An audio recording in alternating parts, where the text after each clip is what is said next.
Ramai di media sosial video sebuah rumah di Surabaya, Jawa Timur, dipenuhi oleh sampah hingga mengganggu warga sekitar.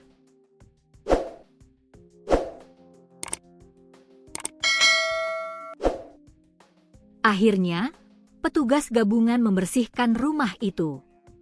Berdasarkan video yang beredar, rumah itu ditumbuhi pohon yang sudah rimbun.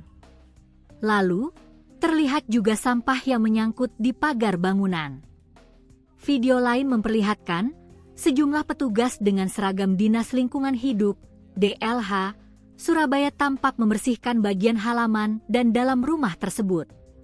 Mengenai hal itu, Lurah Siwalan-Kerto, Surabaya, Khairul membenarkan rumah tersebut berada di wilayahnya.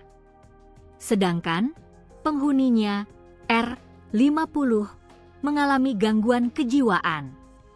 Sebenarnya sudah setahun lebih itu, rumah penuh sampah.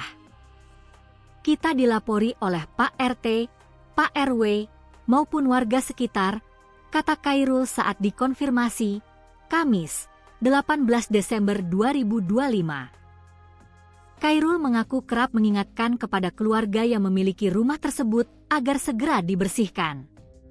Bahkan, dia menawarkan bantuan untuk mengangkut sampahnya. Kita enggak bisa langsung eksekusi, membersihkan sampah, itu kan, karena ada pemiliknya, apalagi di dalam pagar ya harus permisi dulu bahasanya kan begitu, ucapnya. Itu sudah sering kita ingatkan, ini, sekitar 1-2 bulan, kita ingatkan lagi. Katanya masih menunggu diskusi dengan keluarga besarnya, mau mufakat dulu, tambahnya.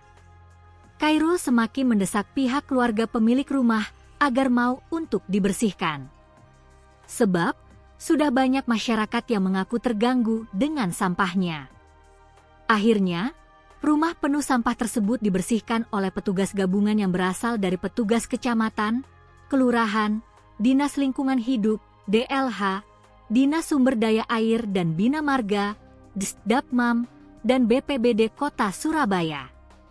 Selasa, 16 Desember 2025, pukul 8 WIB langsung kita eksekusi, karena malamnya sudah dapat surat pernyataan keluarga. Karena enggak selesai dilanjutkan besoknya, ujarnya. Khairul mengungkapkan, rumah yang sebelumnya dipenuhi sampah tersebut sudah bersih. Dia menyerahkan kepada keluarga pemilik untuk dimanfaatkan kembali.